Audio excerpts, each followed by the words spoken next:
이곳은 크로노스.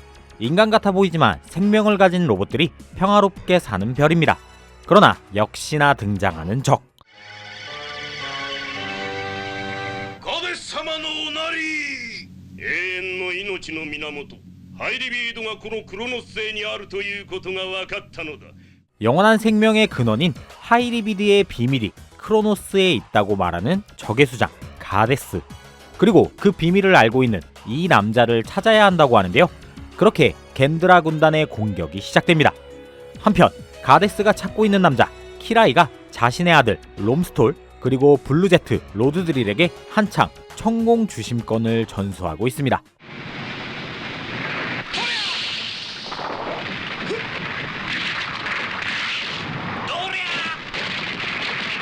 감이 좋은 아버지 키라이는 자신의 딸이자 롬의 동생 레이나가 위험에 처해 있는 것 같다고 하는데요. 역시 겐드라 군단에게 둘러싸여 위험에 처해 있습니다. 誰だ貴様らに名乗る名前はない。 롬과 친구들이 레이나를 구하고 있는 사이 다른 겐드라 군단 악당들은 아버지를 따로 공격하고 있었습니다. 貴様らにハイリビードは渡さん。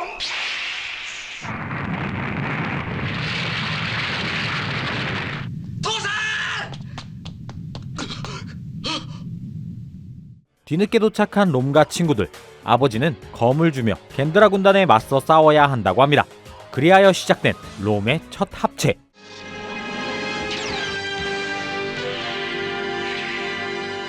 머신 로봇답게 적들도 합체합니다.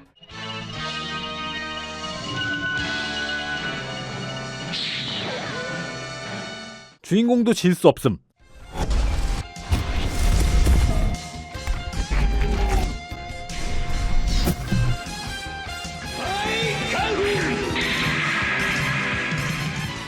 첫 등장 버프로 마무리됩니다. 롬은 아버지의 복수와 겐드라 군단을 막기 위해 블루제트 그리고 로드 드릴과 함께 길을 나섭니다. 레이나도 트리플 짐과 함께하죠. 가데스는 크로노스 대륙 곳곳에 숨겨져 있는 신비한 에너지원을 찾아 나서고 그런 힘이 숨겨져 있는 곳들은 사실 그들이 찾고 있던 전설의 힘 하이리비드는 아니었지만 이렇게 늑대 모양이 남겨져 있었습니다. 롬과 친구들은 이 늑대 모양을 따라 여정길에 오르는데요. 가데스는 자신의 참모 그루지오스와 디온드라를 앞세워 롬과 친구들을 항상 괴롭힙니다. 험난한 여정길, 롬스톨은 많은 친구들을 만납니다. 훗날 썸을 타게 될 민, 역시나 주인공과 썸을 타는 소피아. 하지만 죽죠. 굿. 그리고 과거 아버지가 천공 주심권을 전수했던 도장 여당주까지. 근데 이 누나 로봇인데 복장 실화? 주인공 이름이 가데스의 겐드라 군단과 싸운 지도 어느덧 3개월. 각 지역을 돌아다니며 여러 캐릭터들 뿐만 아니라 다양한 머신 로봇들도 만나게 되는데요. 어릴 때 시간으로 많이 가지고 놀았던 기차 로봇, 독특한 형태의 바위 로봇, 우리에겐 프레쉬 타이탄으로 잘 알려진 터프 트레일러, 그중 가장 인상 깊었던 크레인. 바이캄프에 의한 계속된 패배에 가데스는 그루지오스에게 마지막 기회라며 자신의 힘을 일부 나눠주는데요.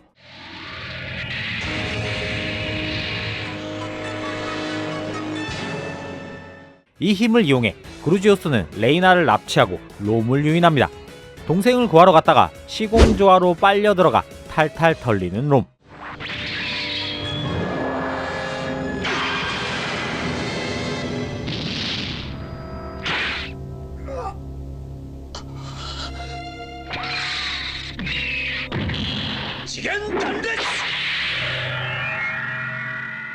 어쨌든 위기를 극복해 나가면서 그루지오스가 있는 곳까지 향합니다.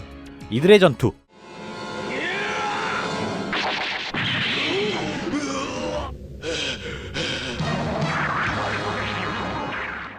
징그러.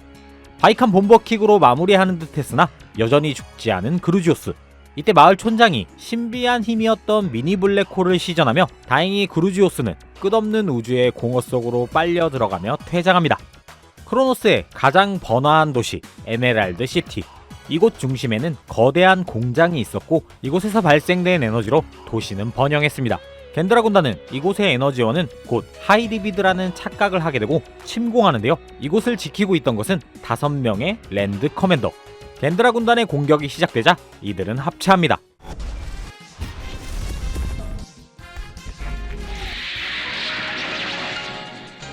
조금은 익숙할 수도 있는 로봇이죠. 바로 요런 끔찍한 혼종으로 국내에서도 발매했던 랜드 커맨더 5입니다. 이때쯤 그루지오스를 대신할 새로운 적 간부가 등장하는데요. 이 가르디는 작중 엄청난 카리스마를 뽐내며 주인공 롬의 라이벌격 포지션을 취하는 캐릭터입니다. 한편 레이나는 적의 동태를 살피기 위해 정찰하던 중 고대 유적을 발견하는데요. ああ脅かして悪かったな。こいつは大発見だ。この兜は歴史そのものくらいに貴重なものなんだぞ。 이곳에서 전설 아이템인 용의 투구를 발견합니다. 이 투구를 쓰면 적의 공격을 받아도 회복하는 말도 안 되는 능력이 있었어요. 가르디 역시 이 투구를 빼앗기 위해 공격하다 부상을 입는데, 아니 로봇인데 붕대를 왜... 이때를 이용 디온드라는 평소 자신의 실적을 올리기 위해 혈안이 되어 있었는데, 마침 가르디가 다친 것을 확인하고 바이캄프와 가르디를 한 방에 날려버릴 미사일을 이곳으로 날려보냅니다. 空中神剣最高バリア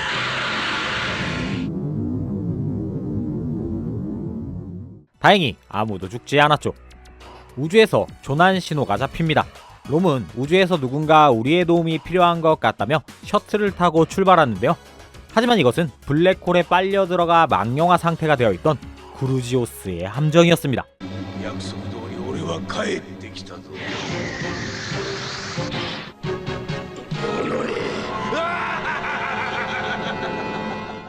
우주 쓰레기로 바이캄프는 꽁꽁 묶이게 되고, 이 소식을 접한 레이나가 오빠를 구하기 위해 우주로 향합니다. 우주 쓰레기 더미 속에서 오빠를 발견한 레이나. 그 순간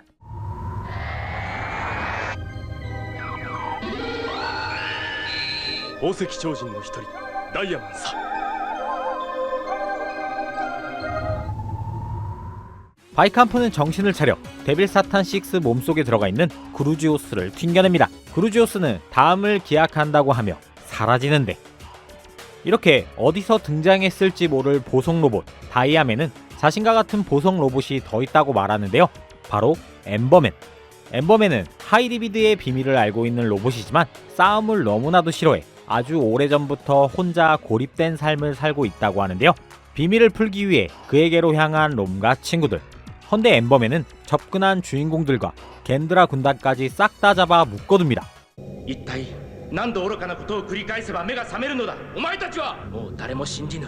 何人も私に近寄るな。 하지만 디온드라를 구하러 온 가르디가 엠버맨을 붙잡습니다. 싸움이 싫었던 그는 술술 불기 시작하는데, 전설의 힘 하이리비드를 사용하기 위해서는 4개의 전설 보물이 필요하고, 그것은 용의 투구, 사자의 방패, 늑대의 검, 그리고 자신이 갖고 있는 봉황의 갑옷이라고 합니다.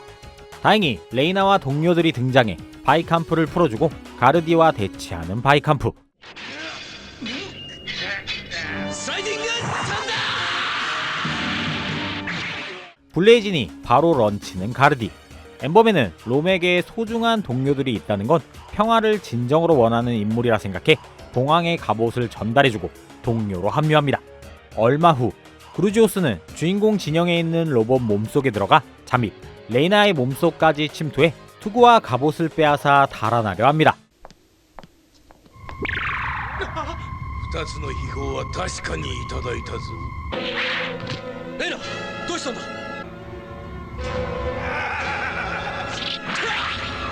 しまった。 투구는 회수하지만 갑옷은 빼앗겨버리고 말죠. 그리고 그렇게 오랜 시간이 지나지 않아 사자의 방패를 찾아 두 세력 간 전투가 이어지지만 방패는 겐드라 군단이 겟. 벌써 적 진영의 전설 아이템이 2개.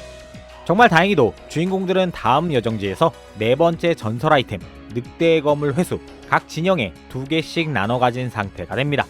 이때쯤 가데스는 새로운 무기를 만들어 크로노스 성의 지축을 뒤틀어버리고 기상이변을 일으켜 행성 자체를 멸망시키고 전설 아이템만 획득하려는 계획을 세웁니다. 지축을 원래대로 돌려놓기 위해서는 4개의 전설템을 모두 모아 그 힘을 이용해 크로노스를 원래대로 돌려놓는 방법밖에 없다고 하는데요. 이리하여 주인공들은 최종 결전을 위해 길을 나섭니다. 시작된 전투, 바이캄프는 데빌 사탄 6와 붙는데요.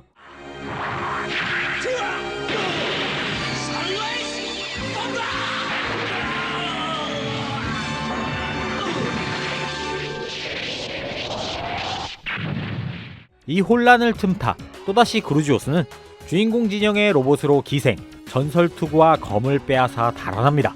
같은 시각 롬과 동료들은 가데스가 있는 방으로 진입.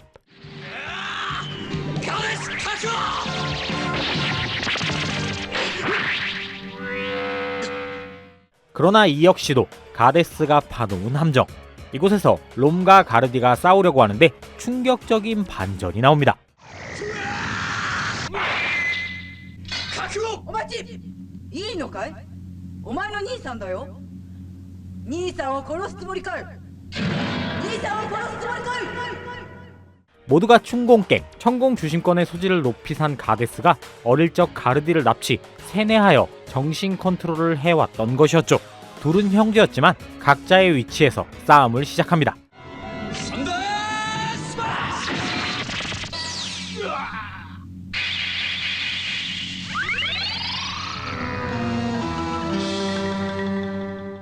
본 모습은 완전 존잘남이었네요.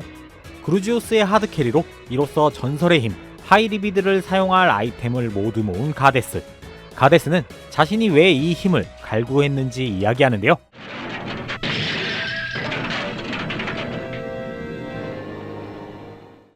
노인이었어.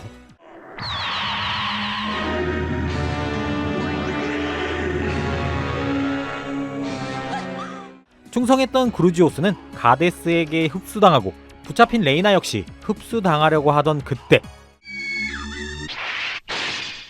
誰だ貴様クロノス族族長キライストールの意志ロムストール 하지만 전설의 힘을 사용하는 가데스는 쉽지 않은 상대였습니다. 그때 空神剣流せ落とし 그러나 가르디 역시 흡수당하려고 하죠. 가르디는 자신의 검을 롬에게 주고 싸우라 소리칩니다. ロムこれを受け取れ空神剣極意二刀一陣運命両断剣シンブレード